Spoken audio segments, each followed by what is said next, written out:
Hello viewers, সহজে দরফি coaching চ্যানেলে তোমাদের সকলকে স্বাগত জানাই। আজকের এই ভিডিওতে তোমরা যারা ক্যালকাটা ইউনিভার্সিটিতে বিএ হিস্ট্রি অনার্সে সেকেন্ড সেমিস্টারে পড়ছো, তোমাদের যে এসএসসি 2 পেপারটি রয়েছে, এই পেপারটির একটি ইম্পর্টেন্ট প্রশ্ন, ঐতিহ্য সংরক্ষণে সংগ্রহশালা বা জাদুঘর বা মিউজিয়ামের কি ভূমিকা, এই প্রশ্নের উত্তরটি নিয়ে আলোচনা করব এই ভিডিওতে।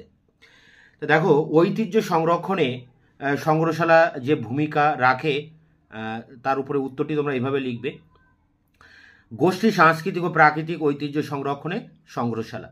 এর উত্তরটি কীভাবে লিখবে দেখো, প্রাচীনকালে যখন সংগ্রহশালাগুলিকে মজুদ কক্ষ বলা হতো, তখন বিভিন্ন শিল্পজাত বস্তু সংগ্রহ করে তা সংরক্ষণ করে রাখা হতো। অর্থাৎ অতি প্রাচীনকাল থেকেই সংগ্রহশালার প্রধান ভূমিকা ছিল কোনো গোষ্ঠী বা দেশের সাংস্কৃতিক সম্পদ সুরক্ষিতভাবে গচ্ছিত রাখা।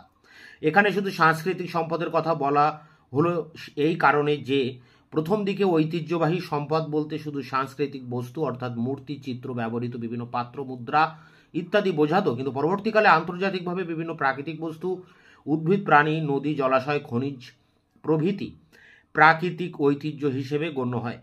কোনো গোষ্ঠীর সাংস্কৃতিক ও প্রাকৃতিক ঐতিহ্য সংরক্ষণে সংগ্রহশালা যে পদ্ধতিগুলি অবলম্বন করে তা হলো, এখানে পদ্ধতিগুলি দেখো: বস্তুগুলি চিহ্নিতকরণ, সংগ্রহ, লিপিবদ্ধকরণ ও সংরক্ষণ।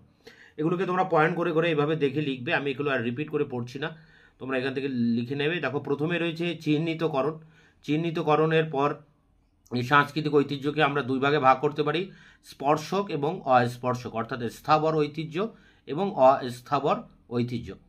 এখানে এই ছকটা তোমরা দিতে পারো, খুব ভালো হবে। তারপরে দেখো, এখানে রয়েছে সংগ্রহ, কিভাবে সংগ্রহ করে রাখে ঐতিহ্য, সংগ্রহশালার মাধ্যমে কিভাবে সংগ্রহ করে রাখা হয় সেগুলো পরপর এখানে কিন্তু লেখা আছে, তোমরা এগুলো দেখে লিখে নেবে। খুব ভালো কোয়ালিটির নোটস এবং খুব সুন্দরভাবে লেখা আছে, একেবারে প্রশ্ন অনুযায়ী এর উত্তরটি এখান থেকেই তোমরা সংগ্রহ করবে, ভালো মার্কস পাবে। দেখো, এখানে পরপর তোমরা এইভাবে দেখে দেখে লিখে নেবে। এটা আমি আর মুখে রিপিট করছি না, কারণ পরিষ্কার দেখা যাচ্ছে। এরপরে দেখো লিপিবদ্ধকরণ। লিপিবদ্ধকরণ লেখার পরে তোমরা লিখবে ঐতিহ্যশালী বস্তুগুলিকে কিভাবে সংরক্ষণ করা হয় জাদুঘরের মধ্য দিয়ে। এরপরে দেখো অস্পর্শক ঐতিহ্য সংরক্ষণ কিভাবে করা হয়, যেমন অডিও, ভিডিও, স্থির আলোকচিত্র, এগুলোকেও তোমরা এখানে পয়েন্ট করে লিখবে এবং সুন্দর করে এই কোশ্চেন অ্যান্সারটা খাতায় লিখে তোমরা মুখস্থ করবে। এটা কিন্তু খুবই ইম্পর্টেন্ট একটা প্রশ্ন। প্রশিক্ষণের মাধ্যমেও সংগ্রহশালাগুলি ঐতিহ্য সংরক্ষণ করে, তার উপরে লেখা আছে।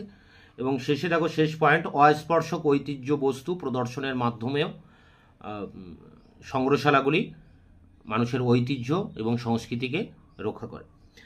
তো এই ছিল কিভাবে ঐতিহ্য সংরক্ষণে সংগ্রহশালা কি ভূমিকা নেয়, তার উপরে প্রশ্ন উত্তরটি তোমাদের সামনে তুলে ধরলাম। এটি সংগ্রহ করে পরীক্ষার প্রস্তুতি নাও। তোমাদের এই পেপারের সমস্ত প্রশ্নের উত্তর চ্যানেলে আমার আপলোড করা আছে, তোমরা ভিডিওগুলি দেখে নিও। এই ভিডিও ডেসক্রিপশন বক্সে লিঙ্কটা দেওয়া থাকবে। দেখা হচ্ছে তোমাদের ক্লাস রিলেটেড অন্য কোনো ভিডিওতে, ততক্ষণে তোমরা চ্যানেলকে সাবস্ক্রাইব করে রাখবে, বন্ধুদের কাছে শেয়ার করবে, নিজেদের মতামত জানাবে কমেন্ট সেকশনে। ভিডিওটি ভালো লাগলে অবশ্যই এটা লাইক